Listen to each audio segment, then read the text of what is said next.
Bismillah. Assalamualaikum warahmatullahi wabarakatuh. Perkenalkan, nama saya Haidar Faruk dengan NIM 13 2025 135. Pada kesempatan kali ini saya akan menjelaskan sebuah materi dari judul makalah yang saya ambil, dan materi tersebut berjudul Sistem Komunikasi Digital di Era Modern. Dari materi tersebut saya mengambil 4 poin penting yang mungkin akan saya bahas di video kali ini. Mungkin langsung saja di pembahasan pertama, yaitu saya mengambil pembahasan tentang VoIP atau kepanjangan dari Voice over Internet Protocol. Seperti pada judul, voice atau bisa diartikan sebagai suara. Jadi bagaimana cara kita berkomunikasi melalui suara tersebut agar bisa saling bertukar data atau bertukar informasi menggunakan suara tersebut. Biasanya di aplikasi yang kita pakai seperti WhatsApp atau sosmed yang lainnya, kita menggunakan yang namanya voice note. Akan tetapi di sini sistemnya tidak secara langsung. Jadi kita hanya mendengar saat suara tersebut sampai ke kita. Akan tetapi ada satu hal yang akan saya bahas, yaitu terkirimnya data atau terkirimnya suara tersebut secara langsung. Jadi kita mendengar suara tersebut langsung walaupun tidak bertatap muka atau bertatap tatapan. Jadi bagaimana suara tersebut sampai ke tujuan dan suara dari sana pun sampai kepada kita. Disinilah yang namanya sistem komunikasi di era modern. Jadi kita tidak perlu harus bertemu, tidak harus bertatap-tatapan, akan tetapi kita sudah bisa saling bertukar informasi, saling bertukar data, ataupun yang lainnya. Nah, pada materi yang pertama ini saya menjelaskan tentang Voice over Internet Protocol.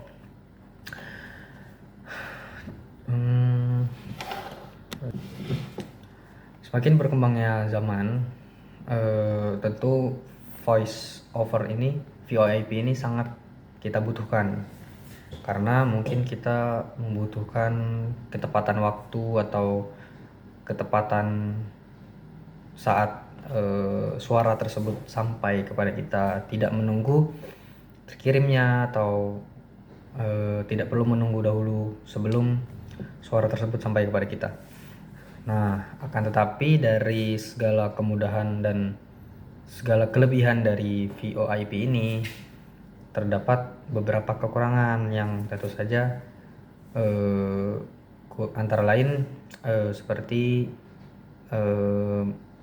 butuh terhadap jaringan yang bagus, karena apabila jaringan tersebut kurang bagus seperti lemot atau jaringan tersebut jelek, maka suara yang tersampaikan pun akan bisa jadi putus-putus atau bahkan hilang.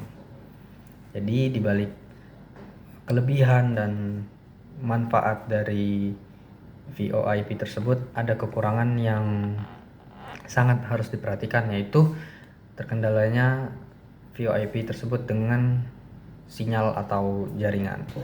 Pada materi yang kedua, setelah pembahasan tentang VoIP, pembahasan yang kedua saya akan menjelaskan tentang komunikasi data.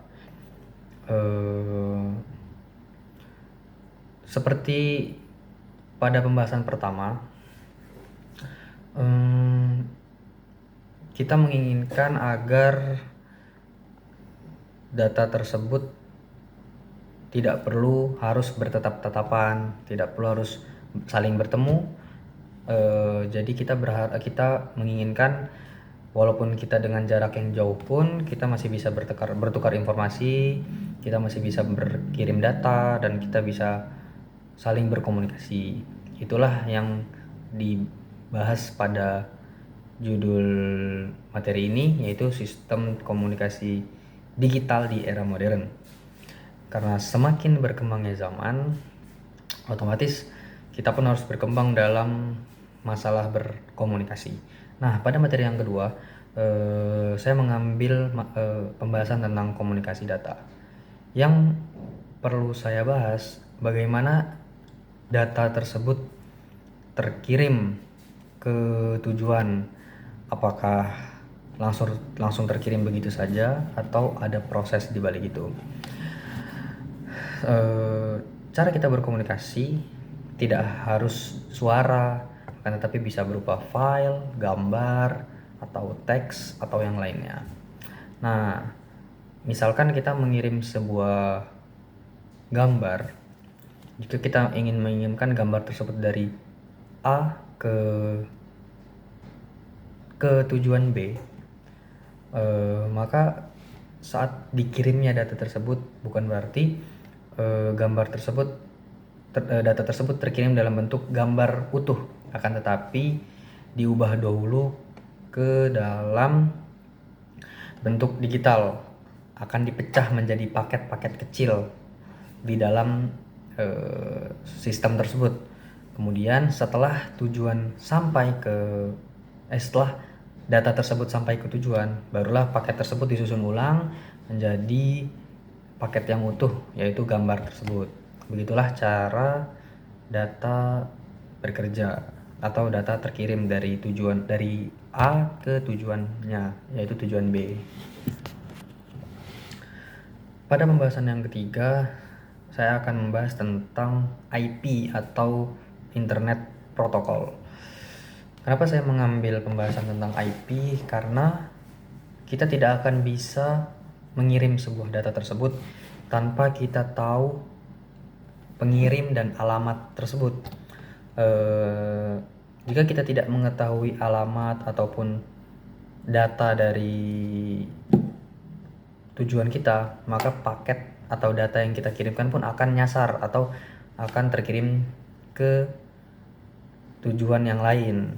Maka dari itu, untuk terkirimnya sebuah data sampai ke tujuan, maka kita butuh alamat dari tujuan tersebut. Nah, disitulah yang dinamakan IP atau Internet Protocol.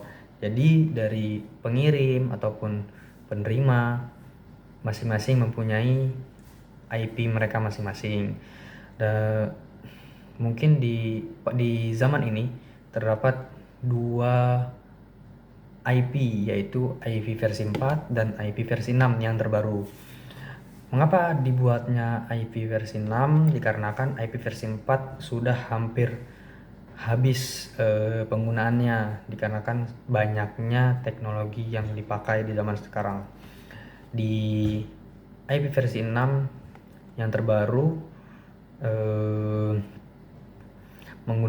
di IP versi 6 menggunakan 128 bit, sehingga penggunaannya pun masih terbilang sangat-sangat banyak untuk digunakan di zaman ini.